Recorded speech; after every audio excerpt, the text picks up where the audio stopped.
Hello বন্ধুরা, আজকের ভিডিওটা একটু অন্যরকম হবে। কারণ কি, আজকে আমি তোমাদের সঙ্গে শেয়ার করব আমাদের এখানে দানার তাণ্ডবটা কীরকমভাবে হয়েছিল।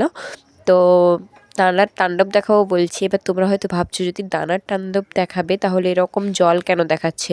তো ব্যাপারটা হলো এটাই যে আমাদের এদিকে ঝড় বা বাতাস কিছুই হয়নি, যেটা হয়েছে শুধু বৃষ্টি। আর এতই বৃষ্টি হয়েছে, চারিদিক দেখেই তোমরা বুঝতে পারছো নিশ্চয়ই, পুরো ডুবে গেছে চারদিক, ঠিক আছে।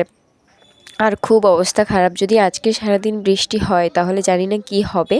তো এখন পর্যন্ত এতটা অবধি জল উঠে গেছে, এরপর জানি না কি হবে। আর সামনেই তো পুজো, যার জন্য আমাদের বাড়ির সামনেই যে মন্দিরটা আছে, তো এখানটায় পুজো হয়, প্রত্যেক বছরই হয়। তো এবছরও হবে, যার জন্য এই যে মায়ের মূর্তি তৈরি হচ্ছে। আর আমি ভাবলাম তোমাদের সঙ্গে একটু তুলে ধরি এই জিনিসটা, তো যার জন্য তোমাদের সঙ্গে একটু তুলে ধরলাম। আর হ্যাঁ, অবশ্যই কমেন্ট করে জানিও কেমন হচ্ছে আমাদের এখানে ঠাকুরটা। আর অবশ্যই হ্যাঁ, পুরো একটা ব্লগ ভিডিও আসবেই পুজো নিয়ে।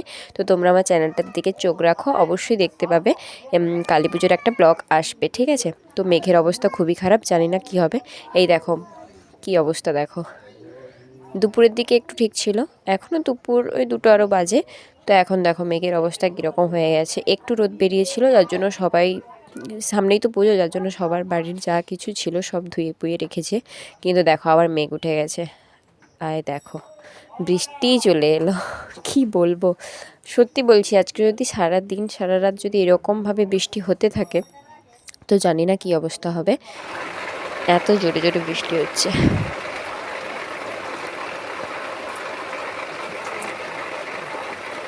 তো এই ভিডিওটা আর বড় করলাম না, তো আজকের মতন এখানেই ব্লগটা শেষ করলাম। দেখা হবে নেক্সট ব্লগ ভিডিওতে। ততক্ষণ তোমরা ভালো থেকো, সুস্থ থেকো। আর হ্যাঁ, অবশ্যই কমেন্ট করে জানিও যে কোথায় কোথায় এরকম বৃষ্টি হচ্ছে, ঠিক আছে। বাই।